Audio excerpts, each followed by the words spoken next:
What's up, Guardians? Profane here. Thanks for checking out the video. Have you been having a difficult time trying to solo the new Ghost of the Deep dungeon? Well, struggle no more. Today we are taking a look at the perfect Arc Hunter build to solo the Ghost of the Deep so that you can snag that sweet, prestigious emblem and claim Paragon ranking in Guardian ranks. This build will provide you with unparalleled levels of protection against the brutal onslaught of attacks that the enemies in this dungeon will subjugate you to. As you can see in the footage, you'll be able to resist insane amounts of incoming damage thanks to the Riskrunner exotic SMG in combination with the Wormhusk. The Riskrunner comes with Arc Conductor, which provides you with an Arc Overshield that reduces all incoming damage by 50%. That's a huge reduction in damage that's really going to help you survive throughout each of this dungeon's encounters. This shield gets activated whenever you take arc damage, which happens to be the most abundant source of damage in this dungeon.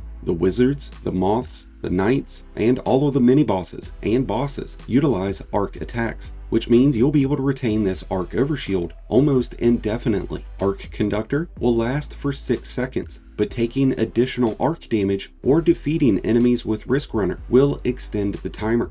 While Arc Conductor is active, you'll receive a 10% increase in weapon damage, which can stack on top of weapon surge mods. You'll also receive a 100 point boost in handling, automatically refill of the magazine, and while Arc Conductor is active, bullets from the Riskrunner will cause enemies to chain lightning to nearby enemies. While it does consume an exotic slot, the benefits of running Riskrunner with this dungeon is unparalleled and will make soloing this dungeon so much easier. We're adding the Wormhusk into this loadout so that we can have the added benefits of health recovery. Whenever performing a dodge, Wormhusk will provide an instant bump of health by 67 points. Before everyone gets up in arms over not choosing Assassin's Cowl for this loadout, let me explain. Assassin's Cowl provides you with health and invisibility whenever you defeat an enemy with a charged melee or a finisher. While this would normally be an amazing benefit to have, the invisibility aspect is what causes issues when running the Riskrunner because it takes you out of combat, which will then cause your overshield and damage bonus to go away. But instead, with the Wormhusk, you can seamlessly dodge and never miss a beat on firing the Riskrunner and maintaining your overshield.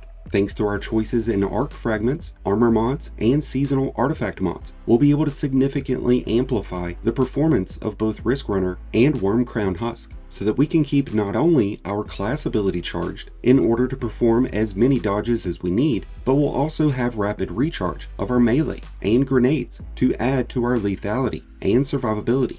For aspects, we're running Flow State. This causes us to become amplified when defeating a jolted target, and when we're amplified, our dodge recharges faster and will be more resistant to incoming damage when performing a dodge. By using the Lethal Current aspect, when we perform a dodge, our next melee attack will have increased lunge range, and it's going to jolt targets. This also causes a small arc explosion that blinds nearby targets. We're using the Combination Blow melee, which will restore class ability energy and restore health after defeating targets with a charged melee attack. For our fragments, we've chosen Spark of Amplitude, which is going to create orbs when we rapidly defeat enemies while amplified. We're using Spark of Resistance, which adds 10 points of strength and adds on 25% damage resistance when enemies are within 15 meters. Spark of Recharge is going to provide us with a 400% increase in grenade and melee regeneration whenever we are critically wounded. And Spark of Feedback will provide our melee attacks with a 70% increase in damage after we receive damage from a physical source. This also stacks on an extra 10 points of resilience. And now let's take a look at the new seasonal artifact mods that are really going to amplify things even further. We're using arc and melee authorization mods, which will reduce the energy cost of these associated mods down to just 1 energy. We're also using Amped Up, which grants a 30% bonus in damage resistance. This is going to stack on top of the 25% resistance bonus from Spark of Resistance, granting us a total of 95% damage reduction whenever we have Arc Conductor active.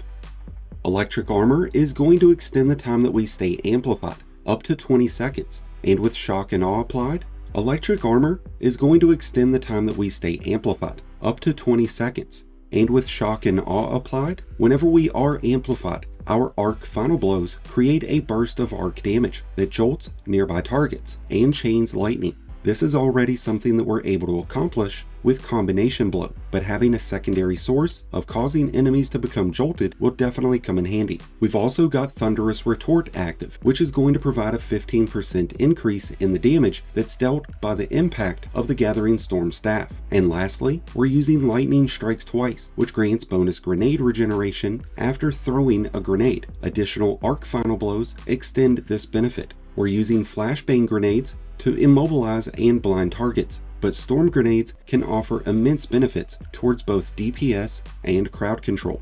With the Riskrunner providing its own damage bonus and an overshield, this will be the main weapon used with this loadout throughout the majority of this dungeon, but you'll still need some weapons for those damage phases. This build is set up perfectly to facilitate shotguns, so grabbing a kinetic shotgun with 1-2 punch will be a fantastic option. I really prefer weapons that come with Envious Assassin, Reconstruction, or Overflow, so that their magazines can be refilled without having to take the time in reloading. To that same effect, I really like the Wendigo Arc Grenade Launcher with auto reloading and explosive light. The Cold Comfort makes for another great option with either explosive light or bait and switch. The final boss can be a little trickier though, since it likes to teleport around a lot, so I would lean more towards tracking rockets, linear fusion rifles, and heavy machine guns. Our goal with armor and armor mods is to complement our focus towards class ability and melee use, as well as arc weaponry. For this reason, we're using harmonic siphon mods to create orbs when defeating enemies with the Riskrunner, and we're also using dynamo and hands-on. Each of these are going to provide us with additional super energy. Hands-on will grant it when we get melee kills, and dynamo will grant it when we dodge near enemies.